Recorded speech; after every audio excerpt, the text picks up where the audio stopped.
Unauthorized media.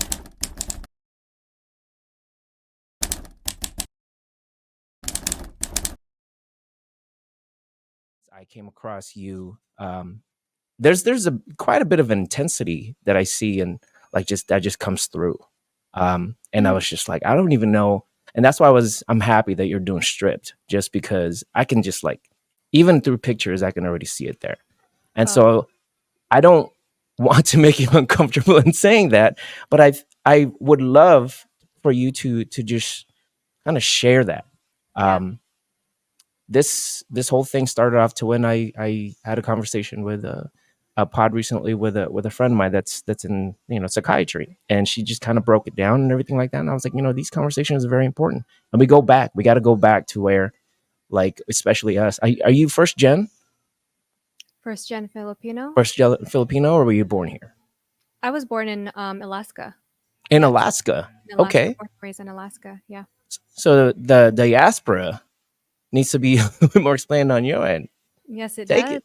I mean, I love that you use intensity. I usually get intimidating. Mm-mm. And so, I mean, either way, I don't care. That's totally Mm-hmm. fine because at least people know that I'm definitely shameless about the things that I need to get done.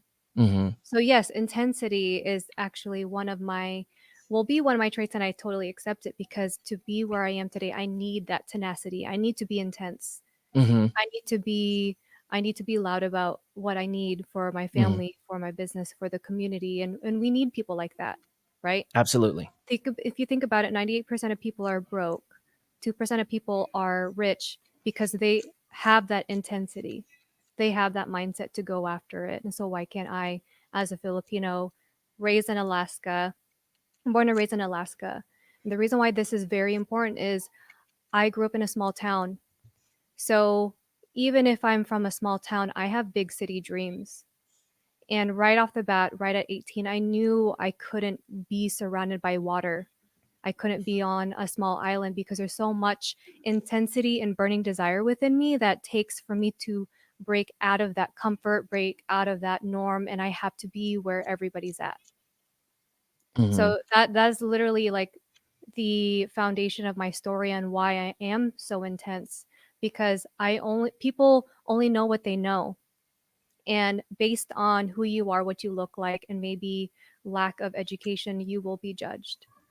And with the path I went down in my career, I was constantly judged, whether I was Filipino or I was just a woman. Mm-hmm. So, yes, I definitely have to be intense. I have to be very loud about the things that I want because no one else is going to do it for me. My kids, my husband, God is going to help me, but I need to be able to also have that 100% on his end and 100% on my end to go after it. Did you find yourself transforming to that person that wanted to just get the heck out of there, or has it always been an itch ever since you were a child? Um, it could be a combination of both. Mm-hmm. I've been a creative ever since I was born. I surrounded myself with art and creativity even before I was a senior. You know, at church they're asking you like, "Oh, you're going to be a senior soon. What do you want to be?" I always knew I was going to be in art and technology. I just didn't know what that profession was. Mm-hmm. And also, as the oldest child, my parents worked 3 jobs each. I had to be a big kid very Mm-hmm. fast. I was at a child, I'm watching over the kids, and I'm a kid myself, you know? So I had to grow up really fast. And when you grow up really fast, you really have that sense of maturity of like, what do I want? And the people that I saw were in magazines, they were on TV, and I knew that they weren't someone who lived in a small town. They were doing big stuff. And the reason why it was so evident for me is I spent a lot of time indoors. I grew up with probably fourth, fifth degree eczema. It used to be all over my face, all over my neck. I used to think I was so ugly. Most of the Mm-hmm. time I spent indoors watching the kids play outside while I'm indoors. And the times that I spent indoors, I would always look in the mirror. I would practice my posing. And that's why I feel like I'm such a good photographer today. It's like I've practiced ever since I was very little. I know what posing is. I know how to help yourself feel confident and look great in front of a camera without the plastic surgery. Mhm. And so having to be from a small town, the reason why I say 18 because that's what happens. You graduate high school and then you go off to college. A lot of people in my hometown stay, right?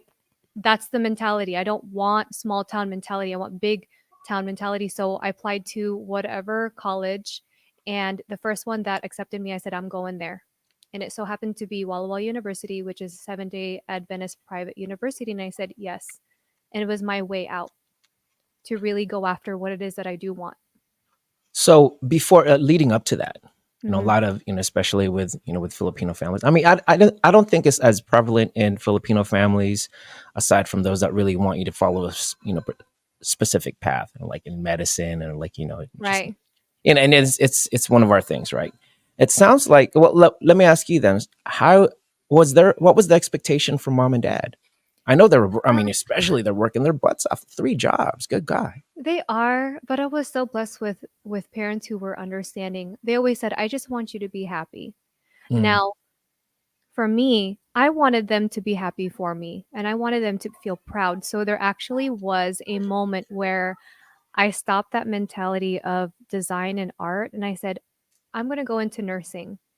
And I remember saying that before I went to college because in the Adventist world, they're all nurses. And the school I was going to had a very prevalent, high class nursing school. And telling my dad, he's a CNA. Okay, mhm, so he's a CNA. My aunt's a CNA. Everybody's a CNA. So he was very excited. I got to college, signed up as a nursing student, and the biggest red flag was on my first day of going to class, and I had like probably 5 large textbooks in one class. The second red flag was we had to learn about needles and blood, and I hate that. The third red flag was I don't think this is what I want to do for the rest of my life. mhm. So after class, I went straight back to the counselor's office and I changed my major and I chose whatever profession that they had for design that actually aligned with what I wanted, which was art and technology, which was industrial design. And so I've been an industrial designer ever since. Walla Walla, there's a bit of diversity there. There's a lot of There is. Hispanics. Yeah.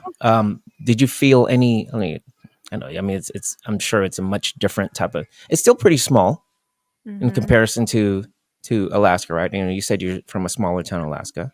It is small, but Adventist culture, the world is also smaller. Mm-hmm. Everybody knows each other. Yeah, it's in Washington, which is in Alaska, because in Washington you can just drive, out of state, but it still wasn't a small town. So I had that sense of comfort at home of being, in with the people that understood, my religion and also in small town. But I was like, how can I? There's no way I can get away from small town vibes. So I have to make it big in my career. I graduated in 4 years, and I made sure I was not distracted because after college meant I get to go to New York and live that designer life, high Okay. rise. Like that's literally what I imagined my life to be after I graduated college. Like I was like, I'm gonna be the next designer.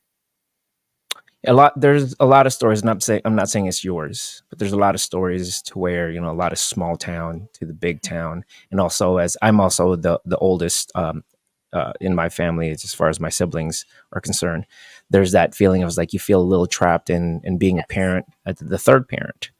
um did you have that feeling? Did that also lead to why you felt like I need to get the heck out of here and I need to just Yeah. surround myself with big? I do. I did feel trapped. And I don't think that is I don't think that's any of my parents' fault because this is what they knew is coming to America. You work hard and you pay your bills and you keep your head down. Yes, ma'am, yes, sir, and you keep your job.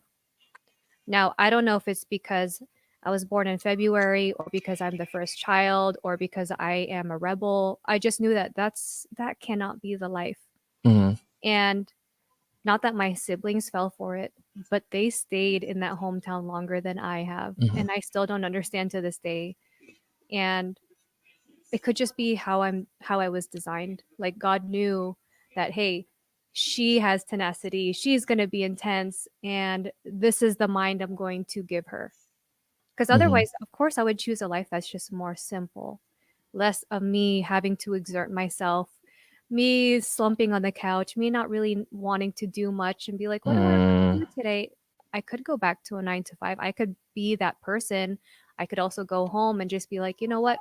My everyday is going to be this. I'm going to grow up, have a family, get old, and die. But I really don't think that's within me because I have a hard time sitting still. such a boring life the way you just broke it down like that. When you went to Walla Walla, you made that decision, go over there. Of course, now it's mainland. Was that a solo trip?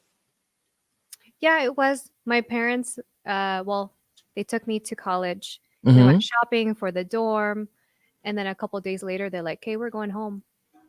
I said, "All right, I'm So how'd good." that go? I mean, now here you are, small Um, town girl, not so big town, but at the same time solo. I think that just accelerated how you were. You know how you. it did. I did have a hard time because I was very shy. I was an introvert. Hmm. I was always scared of talking to people, but I was also excited that I was like, this is what I've been waiting for. This is why I've been, sneaking out in the middle of the night while I'm in high school and getting in trouble is because I just don't like those boundaries. And even as someone like me who is also who also loves to follow rules and authority, I also have that rebel side. Even in an Adventist university, I would get in trouble because of the curfews. And there's something about me who just doesn't like to be told what to do, but I will also stay in line, if that makes sense. Yeah, no, I totally Yeah. get. That's Yeah. me. That's also me. I was running like in the Philippines. I was running away from home late at nights at like 4 or 5 years old, just running the streets. Mhm. But at the same time, it's still very very Right. polite, and that's just ingrained. I do. What do you think about that? Do you think that is really just super ingrained in just It is. our essence as Filipinos, or is there just Well, I if don't you know what think that about it, is? we're very curious. And if you think about the Filipinos back then, they have to make a way. They have to make it happen in order for them to survive. A lot of Hmm. people in the Philippines are poor. So don't you think that they're not just going to wake up and be like, "Oh, I have nothing to eat. Woe is me, just let me sit here and wait." Or are they going to work the streets?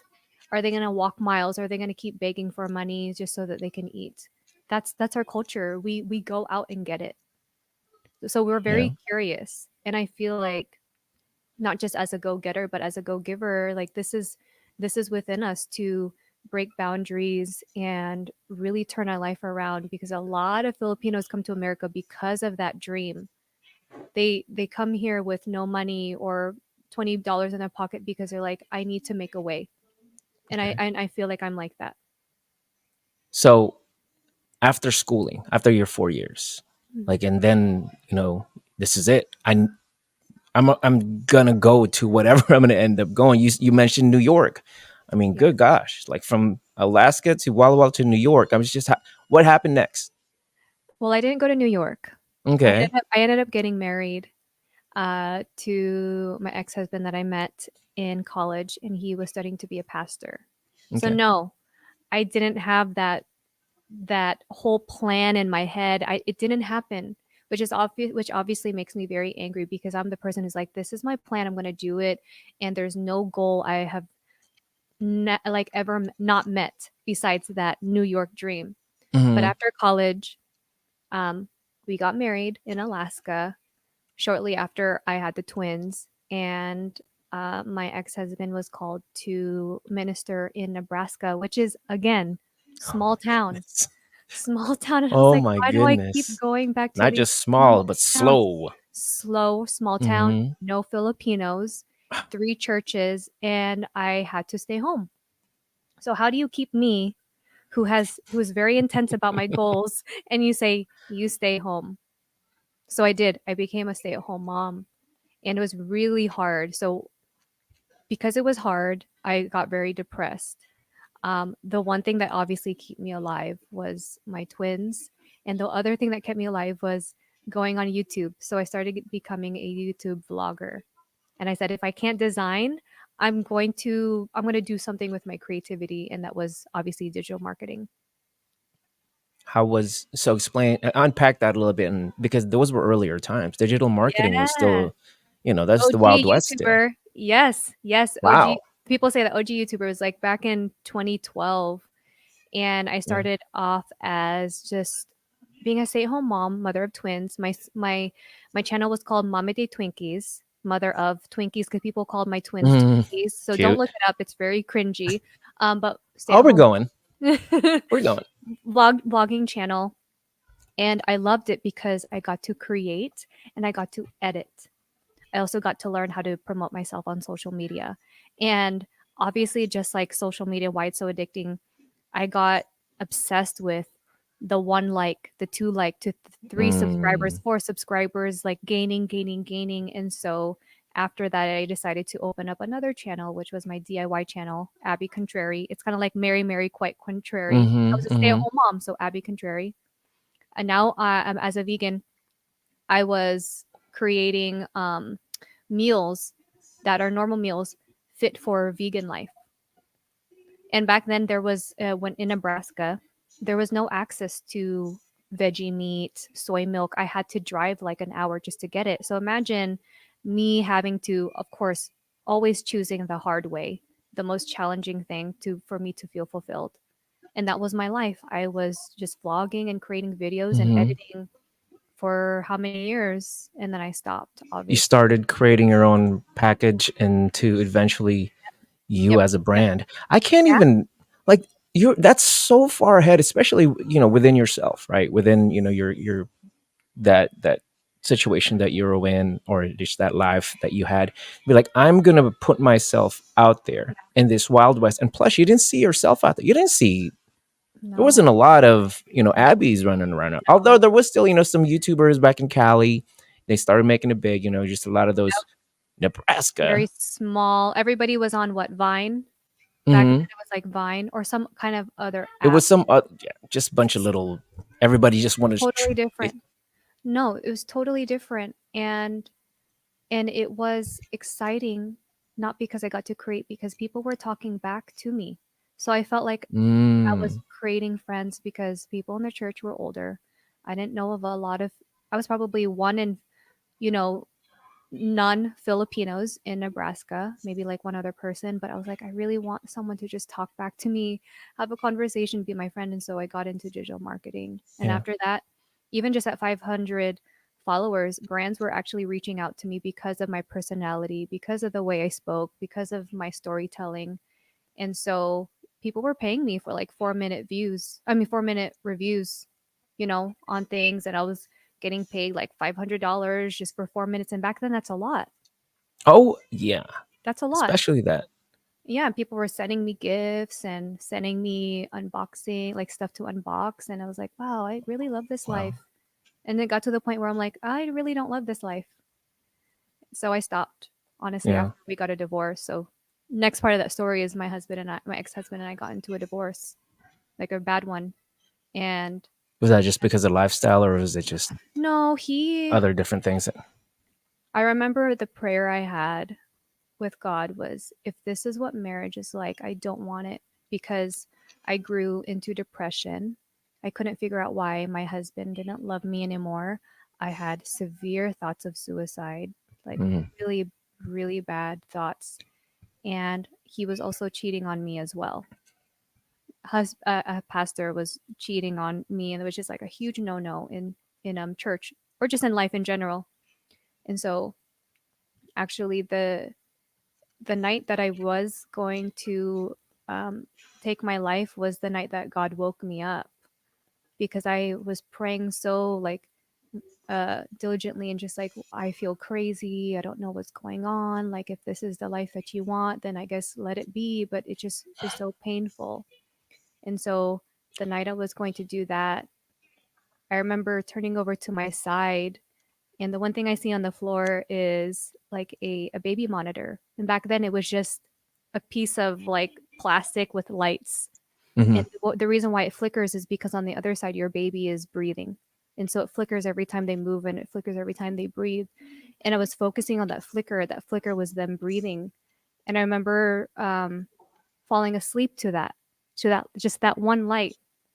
And at 3 a.m., just like Lazarus, like bringing somebody from the dead, he was like, get up.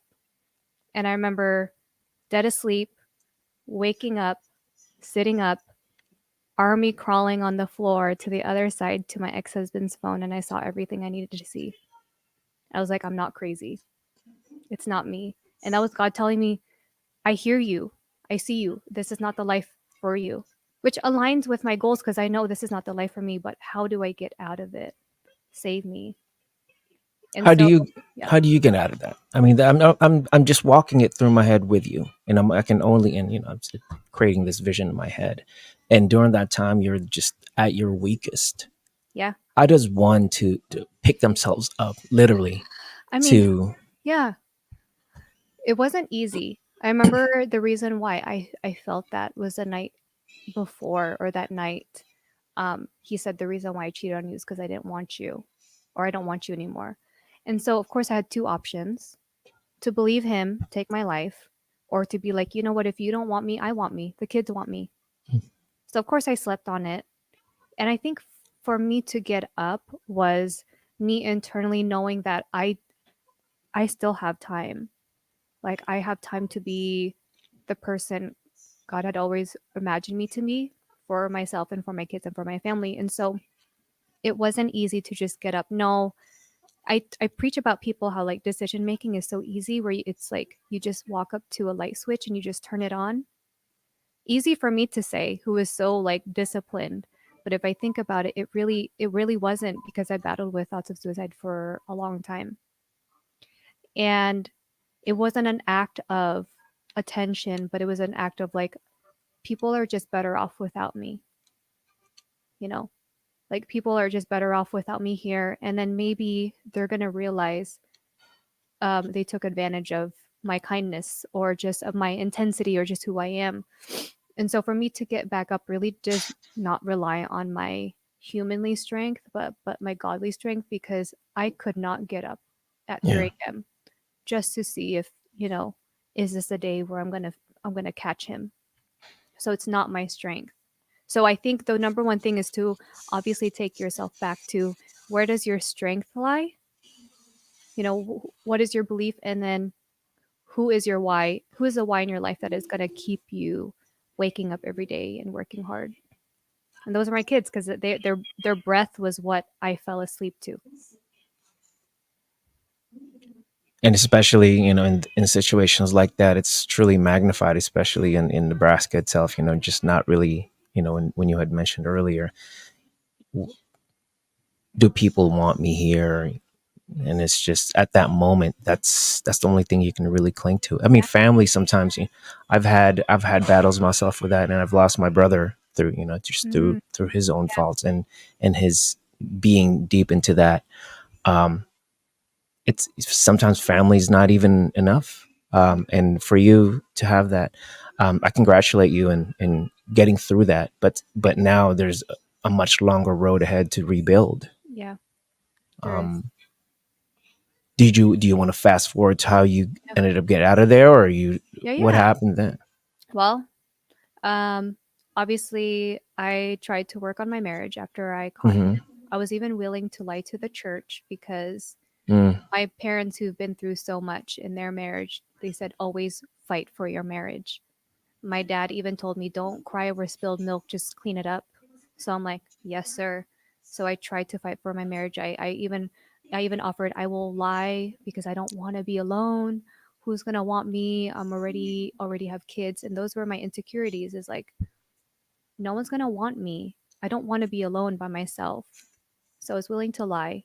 But there was this one day where he said, and keep in mind, even though I knew he was cheating on me and I knew all this and just literally like just like devil characteristics, I was still willing to fight for it. And there was this one day I was making him dinner and he said something during dinner time and he's across the table. He's like, I think I can be a better dad for the kids, but I can't be a better man for you. So I took his plate, I threw it in the trash. I'm cussing and I'm like, get out. That was literally my straw of like, you cannot treat me like this anymore. And I can't keep allowing you to treat me like that. So that was my breaking point. I made it a scene, threw his clothes outside, yelling so that the neighbors can see it. But I had to regain my power back. mm-hmm. And that was that moment.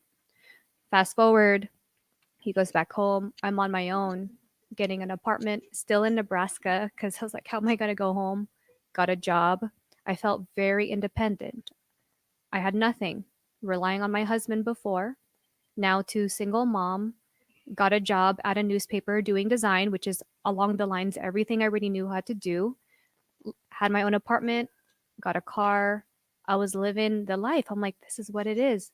But at $11 an hour, which is nothing. Hmm. Yeah. And at the end of my paycheck, I got $20. You know what I mean? I'm like, That's is horrible. that a lot? How the heck you live? You can't live off that. I couldn't live off of that, and I knew that because I knew my worth was made more, but you cannot do that in a small town. So of course, I quit after 6 months, sold everything that I had, packed up the twins. We only had like bags of clothes and drove 24 hours to Seattle. And I What's remember, what was sorry. in Seattle? Well, I mean, my that's pretty family. intentional. Oh, your family's okay. So Well, they because ended up over there. here's Alaska. Yeah. Seattle is right there. So growing up, if you're from Alaska, the next cool thing to do on vacation is just to go to Seattle because it's a city. That's where we do all of our shopping, and it's just right there. So I had Okay. cousins, aunts, uncles, you name it, they were there. So I said, I don't want to go back home to Alaska. I'm going to go to Seattle. And driving into seeing the skyscrapers in Seattle at 2 a.m. I remember recording it, but I don't have it anymore. But I was like, oh my gosh, I'm finally about to live that big city dream I was talking about. And I Hmm. felt so empowered, independent, and that feeling, because feeling is a secret, is what has been carrying me to keep going even when it was rough as a single mom. Okay. Yeah. Seattle. Yeah. Seattle at that point. I mean, it's during that time it was still it was still, especially Seattle itself, right? The fashion scene over there is, Yeah. and everybody just wants to be seen during that time. That's when Yes. YouTube started blowing. That's when you had all these social medias just start blowing up. Yes. The big Perfect the timing big for you. influencers are from Yeah. Seattle. Yeah. Mhm. And there's still that connection to, just down the coast with California and all the other big Mhm. cities. So this Yeah. was, you're probably licking your chops. What Yeah. did you dive right back in, or how did that all play out? Oh, I wish. I moved into my grandma's house who had passed away. Mm, My grandpa had passed away. Dusty old house. okay. It was so bad. I had like allergies and eczema Oh everywhere. It no. was so bad, but I was like, this is not as good as it's gonna get, but this is what is dealt. My cards are dealt with. Moved into the house, cleaned it up. Was going on job interviews. I couldn't do it as a single mom, so my mom had offered to take the kids back to Alaska so I can go on interviews. So because I couldn't live without them, I made sure I got a job within a couple months. Hmm. And my job that I got was at Zara, the clothing store, Okay. which do what you love, right? To me, I didn't see it as a bad thing because every day I'm walking in, which I love fashion, like I didn't even feel like I was working. I was just shopping all day. Yeah. Well, Um, you got that discount, so I'm sure you were that this closet was filled. My daughter is named Zara, so obviously Oh. it was like meant to be. But while I was working at Zara, I still was applying for big girl jobs, Hmm. city jobs. And after a couple weeks of doing that, I landed my first corporate job as an art director at a marketing firm.